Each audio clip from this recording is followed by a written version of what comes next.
Welcome to the Business and Corporate Environment class on features of joint stock company. So the features of joint stock companies, the first one is separate legal entity. Joint stock company has separate legal existence apart from the persons composing it. It is also treated as an artificial person. It can own property and sue in a court of law. A shareholder being an entity distinct from that of a company can sue the company and be sued by it, whereas a partnership organization or a sole proprietor has no such legal existence in the eye of the law, separately from the persons composing it. Hence, there can't be a contract between a partner and the firm, whereas there can be a contract between a shareholder and a company. Perpetuity. It is also called as perpetual succession.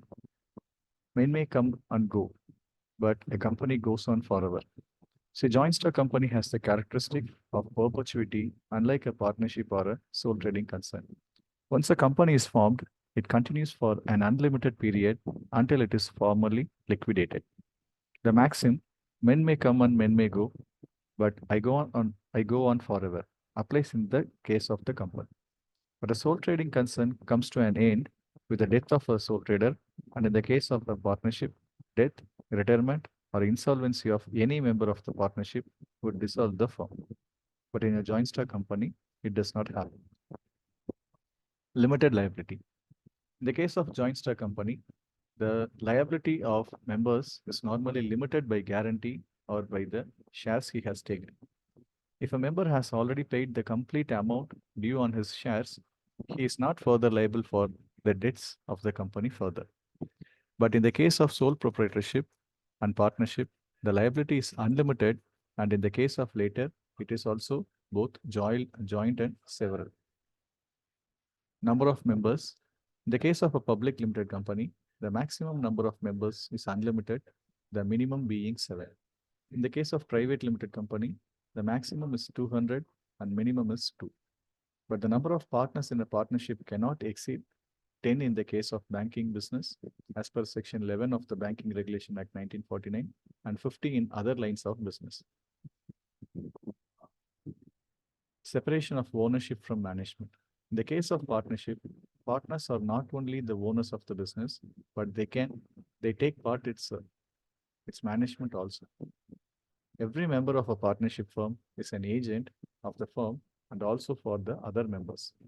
In the case of a joint stock company, the shareholders are the owners, while the management is entrusted to a board of directors who are separate from the shareholders. Further, the shareholders are not the agents of the company, and the shareholder cannot bind them by his acts. Transferability of shares.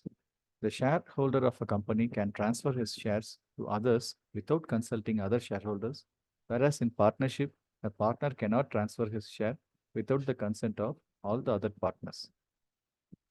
Rigidity of objects. In the case of a partnership, the scope of its business can be changed at any time with the consent of all the partners, whereas a joint stock company cannot do any business not already included in the object class of the memorandum of association of the company.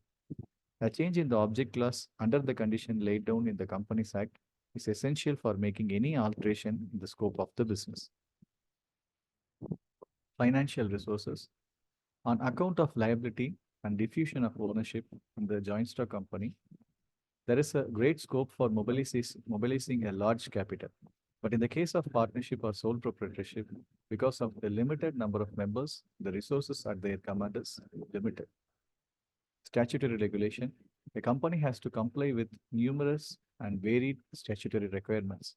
It has to submit a number of returns to the government, whereas partnership and sole proprietorship are free from much state control and statutory regulations. Further, in the case of the company, accounts must be audited by a chartered accountant, but it is not compulsory in the case of partnership and sole proprietorship. Thank you.